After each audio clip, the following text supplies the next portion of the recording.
I'm Bea. And I'm Sam. And we're two best friends who like to talk shit about smut, wingspan, And sometimes books. Join us every Wednesday for a new episode.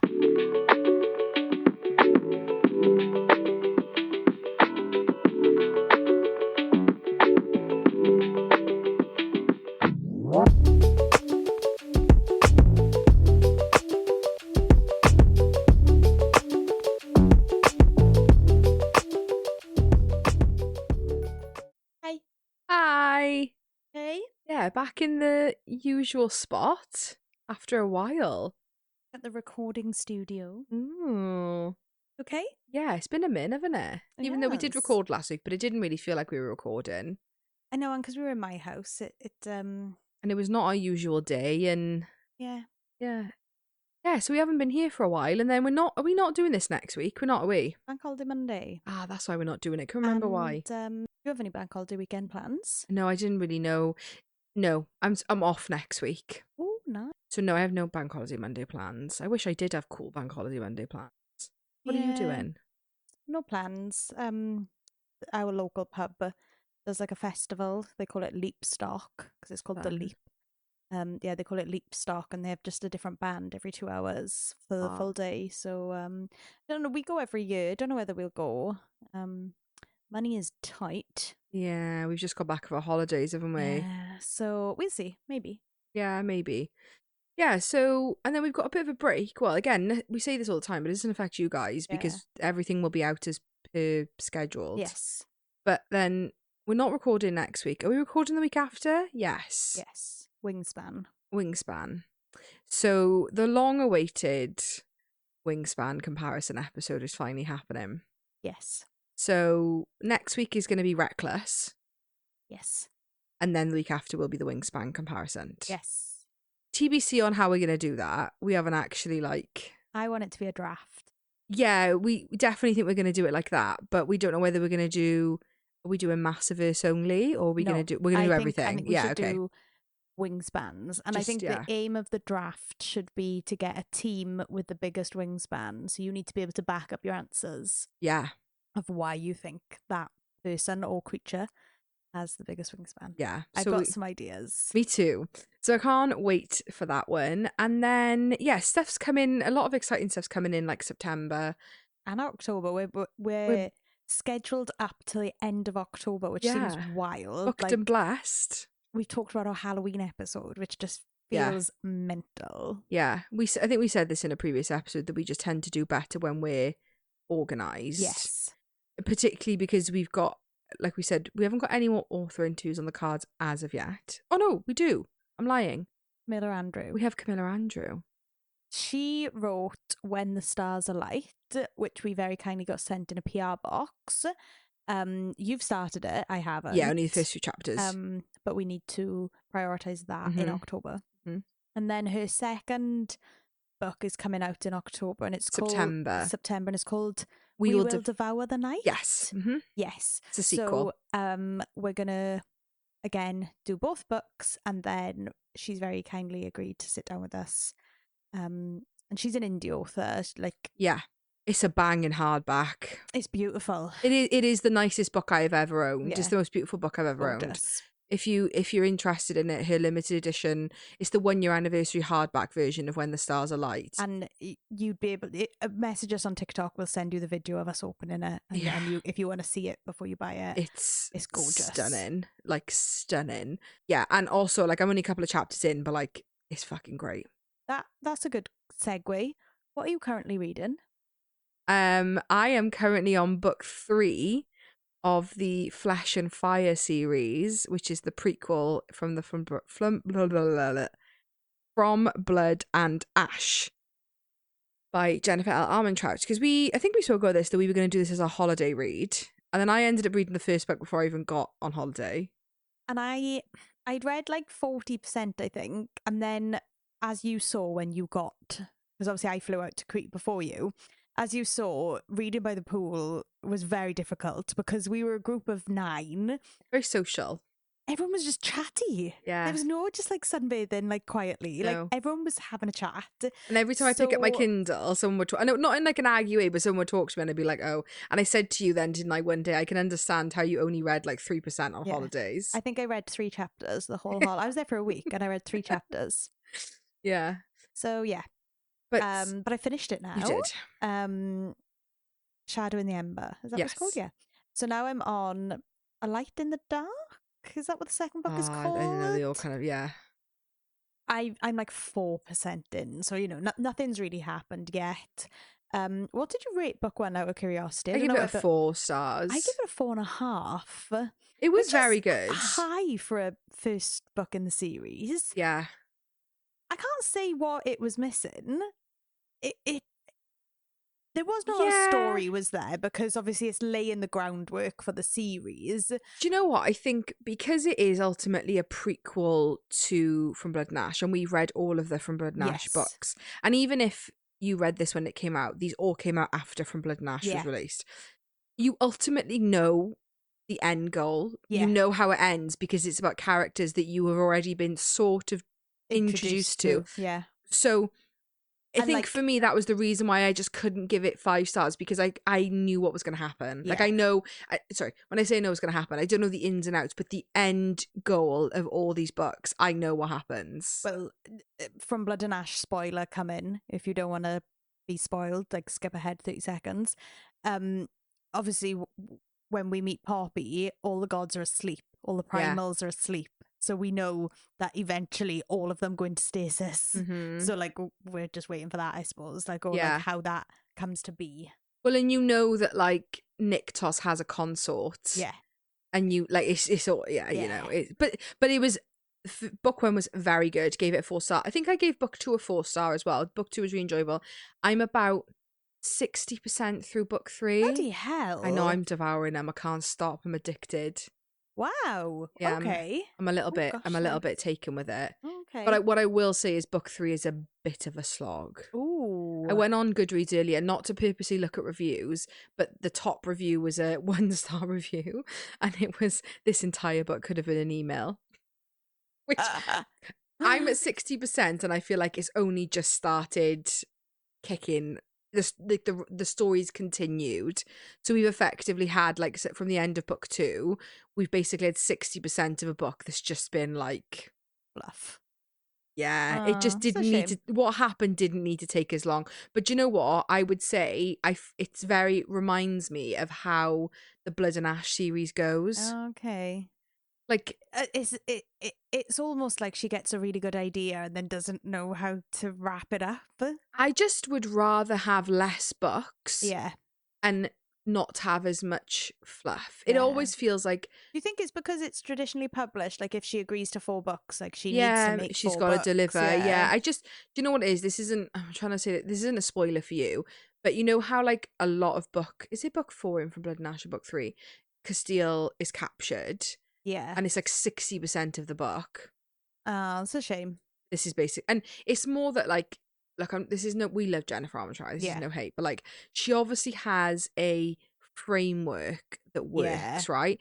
And I will have to say I'm really enjoying Nyctos and Sarah. Like really enjoying. Like everybody referring to Nyctos as Daddy Nyctos is so true. He's hot, phenomenal. I still think Castile has my heart. Nyctos isn't quite as like swoon worthy. Yeah. Like Castile's just like a womanizer and I love it. He's like cocky, whereas Nyctos just a bit broody. Yeah. But I think I actually prefer Sarah to Poppy. Oh, okay. I just think Sarah's a little bit more realistic. Does that make sense? Yeah, like I agree. But yeah, it's very much like the pattern that these books are following. Now I've got to book 3 is pretty much like for like what happens in From Blood and Ash. Well, like you said, if it works for it's enjoyable. I definitely. I mean, look, I'm like I've read 3 books in like a week, so I'm obviously enjoying it. What I will say is I'm not enjoying the fact that each book is $7.99. Yeah, it's expensive. What you said to me earlier, like, where's all this money coming from? I was like, the first one though we bought on sale. Was it like $2.99 or $1.99? 99 pence. Oh wow. But no, none of the others are on. And but what we are good timing that we decided to read this when we did, because book 4, the final book, just came out. Yeah. So it's done now. Yeah, at least so we can smash them all out. Yeah, so and for some reason book 4 is cheaper than all the others. Book 4 is only like $4.99. Okay. So, potato. It was Yeah. $7.99. Yeah. Hi everyone. Hope you're enjoying this week's episode. If you're looking for more A Pod, a Smut and Wingspan content, head over to our Patreon, which is now live, where you'll find monthly bonus content and have the chance to have your say in what we release on the podcast. Subscribe and have a listen. We've got a full episode of all the books that we would recommend to scratch the ACTA itch. But for now, enjoy the rest of this episode and we'll see you soon. So, the reason we're here... The reason we're all here, we did give you a warning on last week's Callie Hart's episode to say that the next 2 episodes were going to be Powerful, which is today, and Reckless, which is next week. Yeah. So... What? Sorry, did you want to... No, there was nothing else to go there. Okay. What did you rate Powerful? I gave this 3 stars. I also gave this 3 which stars. I think is the highest I've given a book. I think I gave Powerless 3 stars. I think I'm 232. Oh, okay. Or maybe 2.5 for Reckless. Yeah, I think I gave Reckless 3. Sorry, no. I gave Powerless 3. This is 3. And I don't want to spoil it for Reckless, but it was not high. Okay. Powerful is obviously the story of what happens to Adena while she's off in the palace. Yeah, What's her name? Paedyn. Not How could I forget that? Not really a prequel. It kind of happens Simultaneously. Succinctly. Yeah. Is that a word? Simultaneously. Yeah. Succinctly. I don't know what you're trying to say. Succinct. Yeah, but succinct is like... Oh, I thought it was parallel. Oh, I don't know. Simultaneously. They happen at the same time. Simultaneously, yes. And we meet a love interest for Adena called Mac. Is that his name? Yeah, Mac. Yeah, Makoto, yeah. Which was fine. I didn't hate it. No. The story was fine. The only thing I struggled with is it's hard when you know the ending, because obviously we've read Powerless. We know that Adena dies. So I couldn't root for her and Mac. As much as I was happy that they were having like this little romance, I was just a bit like, I know what's coming. Yeah, so I agree with you, and that is from what I've like seen on the internet, Book Talk, Bookstagram. That is like everybody's biggest criticism of this novella. The other thing we didn't preface is that this is a novella. It's very short. Is although it came out chronologically before Reckless did, she actually wrote it after Reckless. Oh, okay, that's interesting. She had a lot of questions. So on the Reckless release tour, because she always does big tours in the UK, because I think she's quite I think she probably has a bigger fan base in the UK than she does in the US. I don't know why, but she just does really well in the UK. In the sort of like Reckless release party, this was a lot, not like in a shitty way. People were asking these questions. Why doesn't Mac, and this isn't a spoiler for Reckless, but he doesn't appear in Reckless. Why not? And she'd said, because I actually wrote Reckless prior to this. So although they were released, she actually, that was one of the reasons. But I agree with you. Like, I think this book needed to be released within like a month or 2 months of Powerless coming out. So I think I would have enjoyed this book more had Powerless ended with Paedyn getting to the centre of the bowl and it being Adena on the floor, fade to black. Then Powerful releases and finishing with Adena's death. I think that would have hit me more. Yeah. Because when she died in Powerless, like, not that I didn't care, but like, but we didn't care. You don't. Yeah, like, we don't really know her other than like Paedyn's love for her. Like, we don't have any like feelings one way or the other, really. And we said this in our Powerless episode, but Powerful is not such a big book that you are able to. First of all, there wasn't enough Adena, and second of all, the book wasn't big enough to form that big of a connection to a character. Like we mentioned this about Crescent City. I'm not going to say this isn't a spoiler warning, so I'm not going to go too much into it, but there are people in Crescent City that get affected, and in the first book, so they are introduced and taken out in the first book, but we sobbed our little fucking hearts out. Even today we cry about it. So it isn't that you can't achieve that kind of emotion, but Powerless was not the book to do that. It's not big enough. It's not and I don't mean complex enough in a shitty way. It's YA. It's not Yeah. intended to be, it's not Earth and Blood, you No. know? And yeah, it just, I really think that, like, when you take the essence of all these books out, there could have been something made really wonderful made with Yeah. these books. No, I Like, there's agree. nothing bad about them as in the concepts, but it's just all poor timing, all poor structure. Yeah. Yeah. And I've got stuff to say in the Reckless episode, so I don't want to say too much now. Mm. However, the introduction of Mac and the fact that he is, I can't remember what they're called, but A wielder. a wielder, yeah. Mhm. Same as Kai. Yeah, so that, you know, he can use everybody's powers, basically. I thought that was so interesting, and I thought, okay, well, we're definitely going to see him in Reckless then, because he's got all this power. You know, there's got to be more story there. So then when he wasn't in Reckless, I was just a bit like, why did I bother reading Powerful? Yeah. Because I knew what was going to happen, because I read Powerless, and it didn't even pay off in Reckless. So I'm like, is he going to show up in Fearless? You know, is there a long game here? Which, you know, fine, I'll hold my tongue until I've read Fearless. But I don't know, it just felt a bit pointless. It was, and I think I couldn't agree more that, like, this needed to come out sooner. Yeah. And I agree the stop and start points of these books needed to be changed. So, like, I completely agree. It needed to fade to black when she saw Adena. Yep. And we needed to get the Adena death in this book. Because honestly, I think I would feel really differently about Powerless and Powerful had that have been the case. Yeah, no, I agree. I still, this again, try not to spoil too much for our Reckless episode. I still don't think it would have saved Reckless much. Yeah, I've got a lot to say about That's Reckless. a whole other kettle of fish.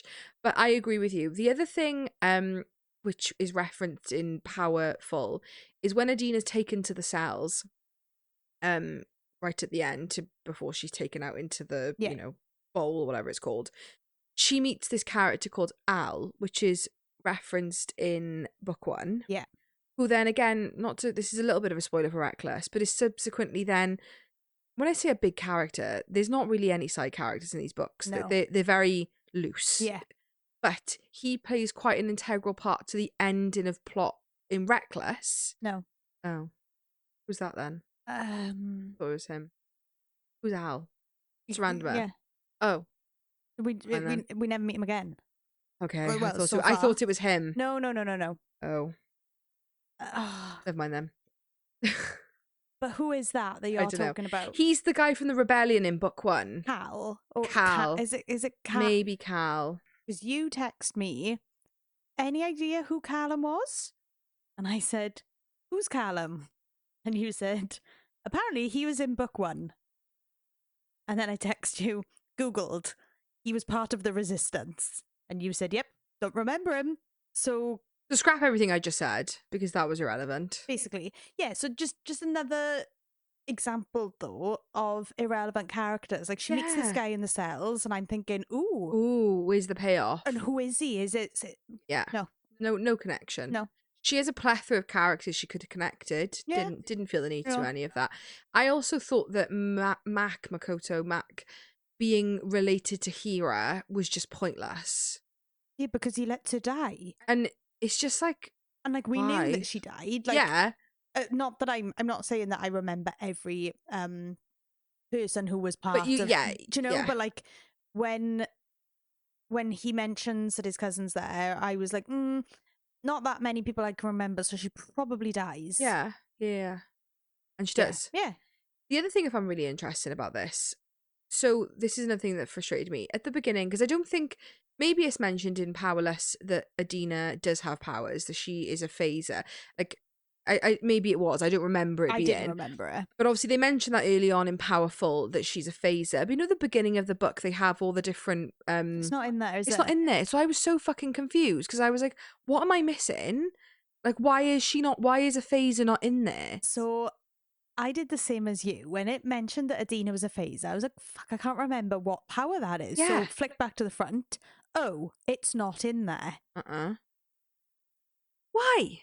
If you're going to have a list, if you're going to put a list in the front of your book of all the powers, it needs to be all the powers. It's just... I do not understand it. So then, obviously, you then find out, because in the beginning of Powerful, Mac is fibbing about being a phaser. He isn't, he's a wielder. Yes. But then when he comes to visit Adena, which I will get into in a second, but him willingly just sauntering in and out of the palace is a whole other conversation. But when he comes to visit Adena, when she's making Paedyn's dresses, so a little bit further on, he says, "Oh, I knew you were in here because I could feel you. I can feel every individual person's power, right?" So why the fuck could Kai not feel that Paedyn wasn't a psychic? All Mac talks about is he's like, I can when he's in the bowl, he's like, I can feel this, like I can pinpoint that specific power. Why would Kai not be able to? He probably, like, it's fine that he always lied for her, because I think Kai isn't stupid. I think he always knew that Paedyn didn't have powers.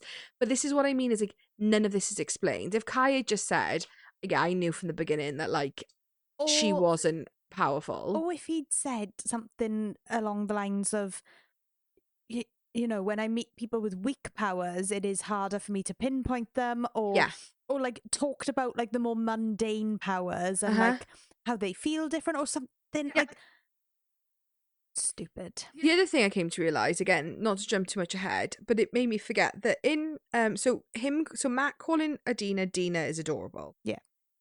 I forgot that Paedyn calls her A. Yeah. I hate that. I hate it. I have a point about this for Reckless, but I'm not going to talk about it now. I hate that. We also get a new nickname. So Powerless gave us Darling, and then Powerful gave us Hun. Or Honey. Honey I didn't mind as much. I hated Honey more because anyone who's listening that's a fan of RuPaul's Drag Race, my favourite drag queens in this whole entire world, not just RuPaul drag queens, all drag queens, is Trixie Mattel and Katya. They have a very, very, very famous internet show that's called that's just what it's called. It's just a noise. I can't tell you. That's just what it's called. It's called And their, like, running gag is they do this really crappy impersonation of, like, a gay drag queen.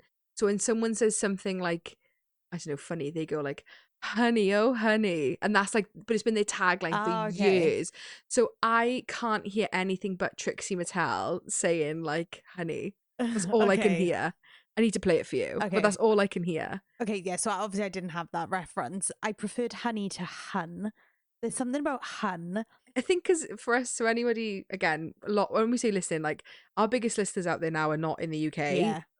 But we do, you know, we have a lot more listeners in the US. So we're from Wales. I don't know if we've ever said that. But we're from, in Wales particularly, we use hun all the time. I call you hun probably a million times a day. But it's meant in two ways. It's either something you use as a term of endearment for your very close friends. Yeah.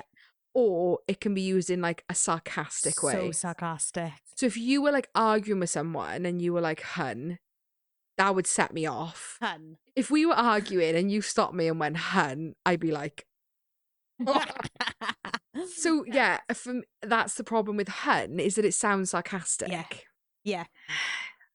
And also the reason why he calls it honey is because of the sticky buns. Hate it. Did it give you Selena with the sticky sweets? Oh yeah, I got a lot of trauma from YA books and confectionaries. They really rubbed me up the wrong way. Yeah. Yeah, and like, I don't know, the sticky bun reference just got a bit much. It was cute in the, like, again, a little bit. Do you know what? Good things I do have to say about this book is I thought Adena and Mac in a novella produced more characterization than we got from Paedyn and Kai in two full-size books. I agree. There was a lot more, and I know it was almost overdone. We get it. Adena likes the talking thing was cute when he said, like, have you run out of your word count for the day? You know what I mean? Like, some of those quips were really cute. Him being really grumpy. Yeah, I love Grumpy Sunshine. Yeah, they were cute. Adorable. And they have way more chemistry. I agree. In Powerful than Kai and Paedyn do in two full books. I agree. But it still wasn't fab. It was just okay. Well, and like, so I not to like keep banging on the same drum, but part of me couldn't get invested because I knew she was going to die. Part of me was like, Mac, don't give her your heart. I was breezing through the end because I just was like, bang, bang, bang. Yeah. Oh, she's dead. There we are. And like, we know what's coming. Like, if we'd have been invested in her and Mac's love story, like, we couldn't be like, oh, hopefully they're endgame, because we know No. they're not. Like, Yeah. it was really difficult, I If think. I had read Powerful and then read Adena's death, I would feel very differently about these books. Yeah. It would have really have probably pulled another star out of the works in terms of rating. Yeah, no, I agree. Yes, it was a difficult one. It was rough, I'm not gonna lie. I do agree. I think the amount of chemistry between two characters for a novella, Yeah. phenomenal. But then is it phenomenal, or is it just because Powerless and Reckless was just that dry? Because if you were talking other books that we read, like if we were to talk, no spoilers, but if we were to talk the Six of Crows duology, and we were to talk just Six of Crows, and we were to talk the yearning, burning, angsty, oh my god, I could talk about it all the time between Inej and Kaz. It's this. Do you know what I mean? This pales in comparison. I agree. However, that is a big book. Could we have got that level of chemistry in a novella from Lee Bardugo? Okay, that's fine. But I think the other problem is that, yeah, I agree, she writes these books too short. Yeah. I think what she wants to achieve is that she wants to achieve the world building and characterization of some of the other YA books. And I think she could. Yeah. I think she's capable. But then she gives herself this much to do it with. Even Powerless is a small book. Yeah. Even though it's a full-length novel. Well, Reckless, I think, took me less than 2 days. Literally, it's teeny tiny. Yeah, Powerful took me less than 24 hours. And I don't know whether this is a publisher influence, that they're trying to do it to make it more marketable. Yeah. But then because this is the thing, when you're reading, say if we were reading like an ice hockey romance, right? Or we were reading things like that, like you've got no world building to do. Yeah. Like you have nothing to explain. So you can get away with like a 200-page book. Well, the thing is like the ice hockey romances, the high school romances, all those kind of books, they're set in modern day. So like we understand how the world works. So like you can just dive straight into high school and read it. Yeah. Whereas if you're going to have a magical world, or there's going to be kingdoms, and like you have to build the world, unfortunately. Like you have to dedicate part of your book to world building. Like I think the biggest issue, the most coherent way I can put it with these books, is they try and market them to two different sides. Yeah. They try and market them to the fantasy readers, but then they also try and market them to the romance readers who are not into fantasy. And I can totally understand if you were a romance reader, this is like perfect. Yeah. And that's absolutely fine. Yeah. But I think that's where it falls flat for us as fantasy readers, is we just need more meat to the bone. However, do I think it's possible to do it? Yes, because a book that we read this year that literally is like the Bible of how to do that is Bride. Bride surprised me Too. because she had only written romances, and I was thinking she's not gonna be able to do it. Ali Hazelwood is not going to be able to weave in the fantasy because it's not in her wheelhouse, which is fine. And yeah, that really surprised me because she did it very, very well. And to do it in the Omegaverse, which is difficult to write in, is a lot of lore. So to do it well in such a niche genre, I think she absolutely pulled it out of the bag. And I think what assisted her in that greatly was it being fantasy set in a modern world. Yes, I totally agree. You like 50% of your world building is already done, whereas with Lauren Roberts, we're going from zero, which is fine, but then like you can't expect that to feel fulfilled in a 200-page book. Well, and when you're going from zero, fantasy readers aren't your target audience anymore. I don't feel, because we're happy to read a 600-pager. Yeah, we're happy to have a world built for us and to read pages and pages of world building without any story.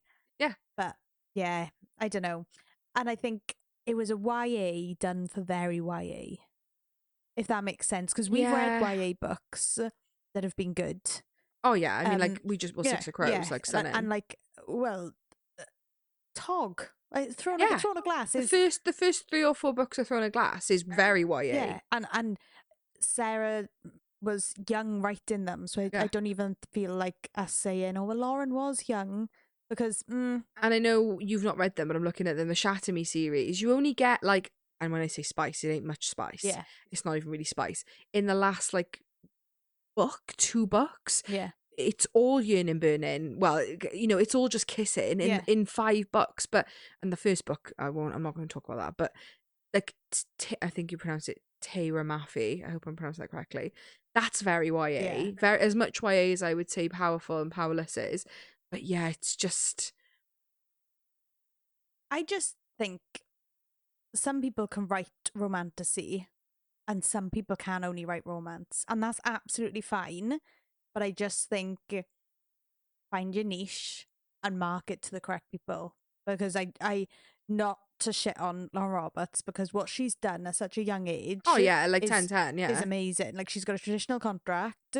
She's doing book tours. She's got a huge fan base, which Yeah. is absolutely amazing. So I'm not trying to like poo-poo her, Yeah. but I don't think fantasy is her genre. I think romance is her genre. I wonder if maybe if in like a few years' time, maybe even 10 years' time, she almost like, I guess kind of like harkening back to our episode with Callie Hart, where she has been like a dark romance author for such a long time. And then Quicksilver was like her soul book. She described it like it was the book that she felt like she needed to write, even though that wasn't her niche, that wasn't her fan base. I wonder if maybe if Lauren Roberts kind of like, if she decides from here on out to just stick to romance, and maybe in 10 years' time she self-publishes, like, because maybe she is a fan, maybe she wants to do more but she isn't able to because of, that's the thing, isn't it, with her being so young and having a big Mega Millions traditional contract, which like props to the girl, like congratulations, like that's phenomenal. You probably are a lot more restricted than if you were self-published. No, I totally agree. Because you can do what you want when you're self-published. And I just think like, maybe she does have her soul book, let's call it, that is just calling out to her to write, and maybe it is a different genre, and maybe that is because like Callie Hart, like I know we haven't read any, but from what I've sort of like from my research, she does have a huge fan base of like dark romance girlies. And very prolific. When we spoke to her, she said like this book I wrote for me, I wouldn't have cared if nobody liked it and nobody read it because it wasn't for you, sorry. And she's found a huge fan base now. Do you know, I wonder, it's only because it's in my eye line, but it's been making me think this whole time we've been talking, is that I wonder, and I know like not to make assumptions, but like Lauren Roberts is probably a bit younger than most of the people that we read books from. Yes. I wonder if like Lauren Roberts was self-published, spent a bit more time writing these and got to maybe write the more of a I'm making assumptions here, but maybe write more of a fantasy focused book than she wanted to. I wonder whether it would have been the likes of the Kindred Curse saga. Because that's exactly what I was just looking at. If you take the like essence of the books, they're kind of similar. Like they are kind of similar in terms of like Luther's the enforcer, so's Kai. It's like this royal court system. It's I know DM doesn't necessarily do trials, but they're very similar. I do wonder whether maybe because she's traditionally published, there was just so much like, because at the end of the day, when you're traditionally published, they want you to make the money. Oh, absolutely. That's all they care about. Yeah, they're not giving you multi-million-dollar contracts for your books to flop. Yeah. They don't care about you writing a soul book. They don't care about you writing a story that you feel needs to be told. You're writing to make them money, which I know, like, I'm not, of course, indie authors do that as well. Like, I'm not saying that they don't, but you do generally have a bit more leeway with, and a lot of people when they're writing their first indie book, again, this is making assumptions, but only being in that situation myself, like, people are not doing it really from the money for the get-go. I think a lot of people, if anyone's listening that is an indie author, when you started, you were probably more than realistic of the fact that like you could write 10 books and this never become your like daytime full-time career. But that's why people tend to go more indie publishers, because it gives you the freedom to write what you want. You can colour outside the lines, like you don't have to, and like you said, like have that framework that you follow then. But Rebecca Yarros never wrote Adena in. That was the publishers that made her put Adena in. I mean, I suppose that though is a good version. Like a good decision. I agree. But it just shows like when they do it well. yeah, But but it just obviously, shows like the fabric of the books can change so much. yeah. And I suppose like they've got to have them, like, this isn't the right word, the right terminology, but they've got to have them beta tested. Like, there's like people reading them, isn't there? It's not just one publisher. Like, Oh no, there's like, lots of copy editors. Yeah, they have lots of different copy editors. Yeah, yeah. So but all those people are just thinking what makes money. yeah. Like I so just many think people. we're the wrong target Even my audience, aren't nail we? lady, even the girl who does my nails, like, I've heard about this Powerless, I'm gonna buy it. She doesn't read fantasy. She never read fantasy before. Well, I had it for Christmas off Steve, and it was only because of TikTok that I was like, oh, I'll have that. Yeah. And I think it was like £2 for £9 or something. Yeah. So he bought me that, and he bought me. Was it Six of Crows? Yeah, but he bought that as a duology, so it can't have been that was in the bundle with it. I don't know. But he bought me 4 books for Christmas, and I only asked for it because I'd seen it all over TikTok. So good marketing as well, I think. Very good marketing. I agree. Like, good for her. You know, she takes our money. Absolutely. Like, have I pre-ordered Fearless? Absolutely. Have I got 9 copies of Reckless on that shelf? Absolutely. Well, this is the thing, innit? Like, as much as we're not saying we hated it, we didn't DNF. I wanna like these. Yeah. I'm still holding out, even though I said in our Powerless episode, I'm really holding out for Reckless. Again, no spoilers, but like, it didn't deliver for me. Flop. I'm still holding out for Fearless. Same, because I really like Mac as a character. Yeah, me too. I really like him. So if she can weave him in to Fearless, and you know, there being a second wielder, you know, makes it something, then I'm here for it. Imagine him and Kai like getting on and working together. Like, that would be really cute. He was a really enjoyable character. And like, I would like for him to almost be rooting for Paedyn as like a tribute to A. Yes. Or like, why did I just call it A? Ugh. Adena. As like a tribute to Adena. Like, I would like for him to like want to do something for Adena, and it to be like that he's going to help Paedyn. Yeah, like, I'd like to see there to be a situation in Fearless where you're like, oh my god, how are they ever going to get out of this? And then like Max swoops in, because you'd like to think that his sort of like, I want to say purpose, but like his drive now is to save the closest thing that Adena had to like family, which is Paedyn. So I agree with you. That's just made me think of something really random, really pointless. You know how she stitches into his little vest like something about the stars? Keep looking at the stars, cute, right? Yeah. And then when she's dying, he says like she's counting the stars, right? But then literally in the sentence prior, it says the scorching heat of the bowl. It's boiling hot. The sun is pelting down. Well, how is she counting the stars? Where are the stars then? Tell me. Is it though that she's dying? So like, you know, the black is crowding in. You know, like. Just real life is, because Max says it, and she says it, and I was like, okay, she's maybe just a bit delirious. But then Max says he's counting the stars. What fucking stars? It's the middle of the day. And is there a reference to her being a star, like there being a brighter star in the sky? Yes. I hate that. Also, it made me think, right, this is going back to Powerless now, and this just might be us completely ignoring things because we tend to do that. So you know how like that was the point, is that the final trial was you had to run to the end of the maze, and whoever was placed there for you, you had to kill them, your person, right? Who was Kai's person? Because I don't remember there being any references to anyone else's people other than Adena.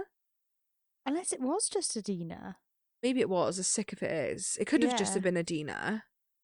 But I don't... Because they say it as like a... Oh, just someone that we've pulled from the cells, like some like down and out off the streets. Okay, maybe. Yeah, they make it out that they're like that they've put like a prisoner in the middle.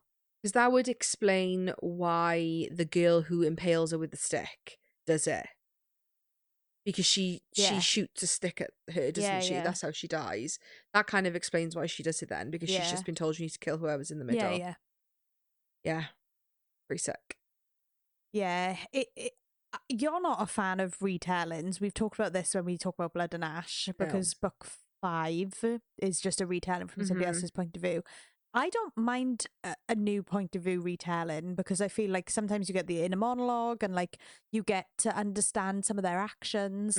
However, I really struggled reading a book where I knew the ending. And I think that's where this really tripped me up, is I couldn't get too invested knowing the ending, because it wasn't even like a retelling, because obviously it's a different story, but the outcomes like you can't change the outcome. She No, I dies. agree, and I think I actually didn't mind this in terms of retellings because it was far enough away that Yes. it was really just what's happening in another place. Yeah, And yeah. that I didn't mind. I agree with you though. I just was like, "Ugh, I can't get invested because I know what's going to happen."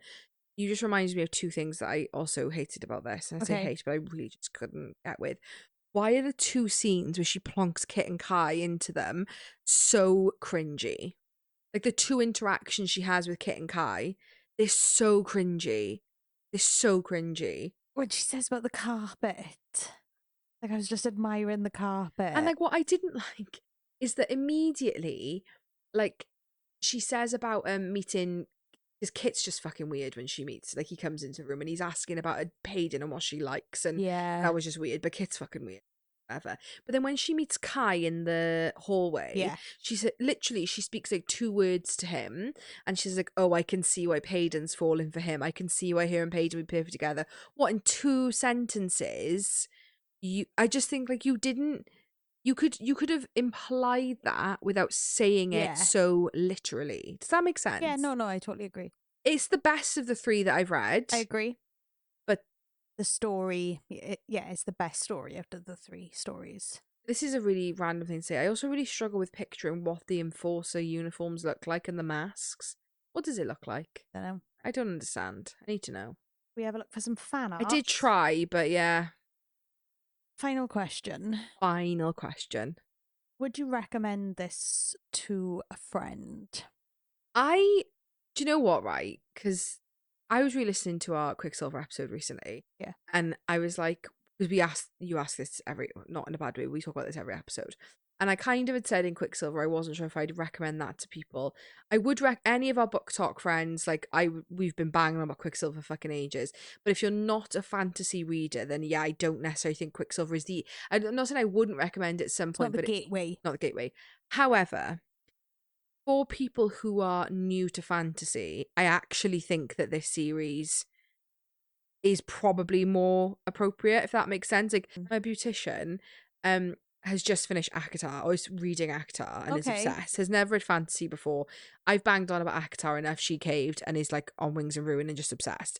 But then she had said, I've heard a lot about Powerless, did you like it? And I was like, no, but actually, and I don't, when I say but you would, and I don't mean that to sound like insulting, it's just, I think when you're not a big fantasy reader, you actually could really enjoy the series. And obviously a lot of people do. Like, we see so many people that we follow give these books 5 stars. Yeah, well, she's found a target audience. Yeah, she's found her target audience, Yeah, hasn't she? And unfortunately, 100%. it's just not us. No, but I agree with you. If I had friends who were trying to get into fantasy, then I'd be recommending Powerless, Fourth Wing, yes, those kind of books. If I had friends who were already high fantasy readers, but wanted more of the smutty romance take, kind of like, well, no, you were the other way around. I was sorry, I'm the fantasy that went into romance. You were the romance that went into fantasy. Yeah. But if somebody said to me like, oh well, I've already done like Game of Thrones level books, then this is not it. Then go for your Togs, go for your Crescent City, go for your From Blood and Ash. Yeah. Because you know they can. When I say take it, I don't. But they're obviously willing to sit through a world building. An 8-book series isn't going to scare them. No. But what I will say is anyone who did Powerless and Reckless, I would highly recommend also reading Power. If you skip Powerful for whatever reason, because you're like, well, I know the outcome, I would recommend going back and reading it.